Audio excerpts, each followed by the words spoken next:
지금 경기 자체가 굉장히 어렵고 힘든 상황이잖아요. 그러니까 좌절하거나 주저앉지 않고 조금 더 희망을 가지고 불인이들이 저희 커뮤니티에 많이 참여를 해서 자본주의에서 잘 살 수 있고, 부동산이라는 게 어떻게 보면은 넘사벽일 수 있잖아요. 우리가 주식은 꼭 하지 않더라도 살아가는 데 있어서 부동산이 기본적인 거예요. 경매도 어떻게 보면 우리가 기본적으로 알고 있어야 되거든요. 경매를 하다 보면 정상적인 물건도 또 알게 되더라고요. 저 같은 경우는 여러 가지 이제 사업을 하고 있어서 정상적인 물건 거의 7, 80 경매에 대한 물건들을 뭐 한 10%, 20% 이렇게 이제 운영을 하거든요. 그러다 보니까 저희가 딱 이렇게 케미가 맞을 수 있는 게, 경매에 대해서는 워낙 달인이시고 경매 거의 뭐 실전 마스터시잖아요. 이제 오프라인 강의를 하다 보니까 전국에 너무 많은 불인이들과 부동산 정보를 몰라서 손해보는 사람들, 건설사에서 물건을 잘못 가지고 오시고 전세 사기를 당하고, 또 전세 사기를 당하는데 그 세입자가 자기가 경매받는 법을 모르니까 그냥 주저앉아서 그냥 울고만 있고 어떻게 보면 죽음을 생각하는 이런 분들도 너무 많았고요. 정말 생각지도 않은 일들이 너무 많이 이 세상에서 벌어지고 있는 거예요. 빈익빈 부익부에 대한 양극화 현상이 앞으로 더 많이 벌어질 것 같아서, 이렇게 우리가 오누이처럼 부동산이라는 게 어떤 건지를 사명감을 가지고 한번 대한민국에서 최고로 멋지게 불인이들이 탈출구가 돼야 된다는 생각을 가지고 해보면 좋을 것 같다는 생각을 했어요. 요새 전세 사기 피해자들이 많아요. 그래서 나라에서 그 전세 사기 피해자들을 지원하는 방법 중에 한 가지가 우선 매수권을 인정해주는 특별법이 생겼어요. 우선 매수권을 잘 활용한다면 내 보증금의 피해를 최소화할 수 있고, 또는 위기를 기회로 삼아서 이번 기회에 좋은 조건으로 부동산을 취득할 수도 있는, 바꿔 생각하면 절호의 기회가 오지 않았나.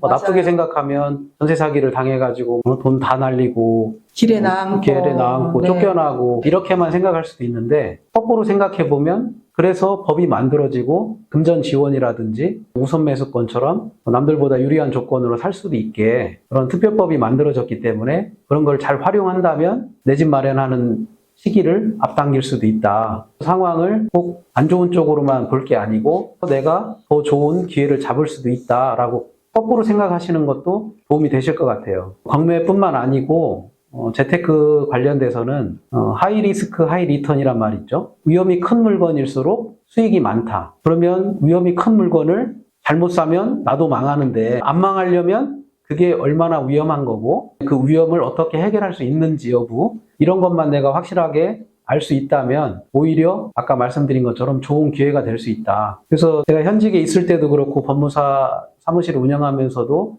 경매 컨설팅 업체 말만 믿고 덜컥 낙찰을 받았다가 낭패를 보고 찾아오시는 분들이 많아요. 거기서는 얼마에 사서 얼마에 파는 얘기만 대부분 듣고 오셨고, 그러면 살고 있던 사람들이 안 나가거나 이상한 사람이 와서 점유하고 있거나, 그렇게 자기가 전혀 예측하지 못한 그런 일들이 벌어질 때 컨설팅하는 사람들이 그것까지 책임져 주지는 않거든요. 그러니까 이제 그거를 해결하기 위해서 저를 찾아오시는 분들이 종종 있는데, 그때마다 제가 느끼는 건 뭐냐면, 경매에 대한 어느 정도 상식적인 지식만 있었어도 그렇게 말도 안 되는 컨설팅 업자 말을 믿고 하지 않았을 건데, 경매 지식이 전혀 없으니까 그런 말을 듣고도 투자를 하는구나. 그래서 좀 너무 안타까운 일들이 많았어요. 그분들은 주로 컨설팅 수수료를 받을 때 이런저런 이유를 들어서 높은 금액을 쓰게 만드는 거예요. 그래야 낙찰 확률이 높아지니까. 근데 부동산을 좀 저렴하게 취득하려고 경매를 하는 건데, 결과적으로는 시중의 급매물보다 더 비싼 금액으로 낙찰을 받는 그런 일도 일비재하게 상담을 했기 때문에, 재테크를 시작하는 불인이들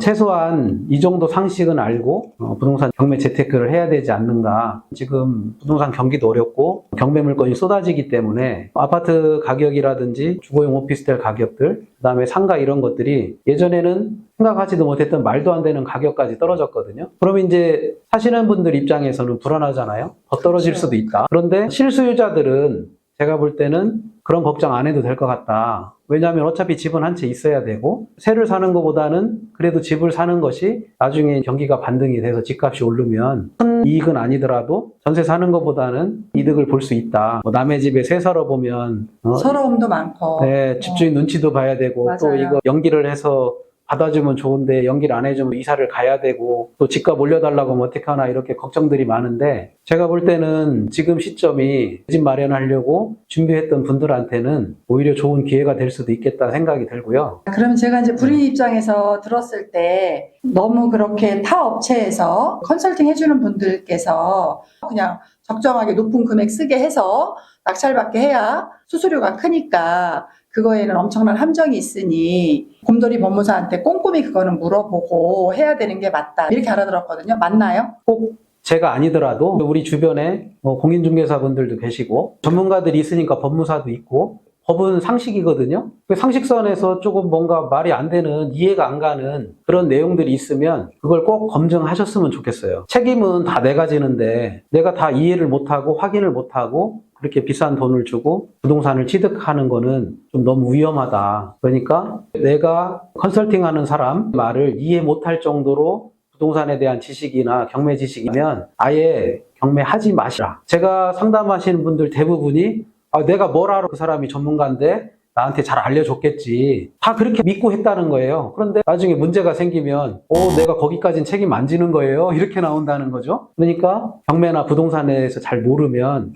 정상적인 물건, 내가 확실하게 아는 거, 우리 동네, 옆집 이런 거, 내가 살던 집 이런 내가 제일 잘 아는 거 그거에 그냥 투자하시는 게 좋다. 왜냐하면 내가 그런 상황을 전부 예상을 하고 만약에 이런 상황이 벌어지면 이렇게 해결하는 방법이 있다는 것까지 알아야 그 물건에 투자를 하고 사는 거지 다 알아서 해주겠지?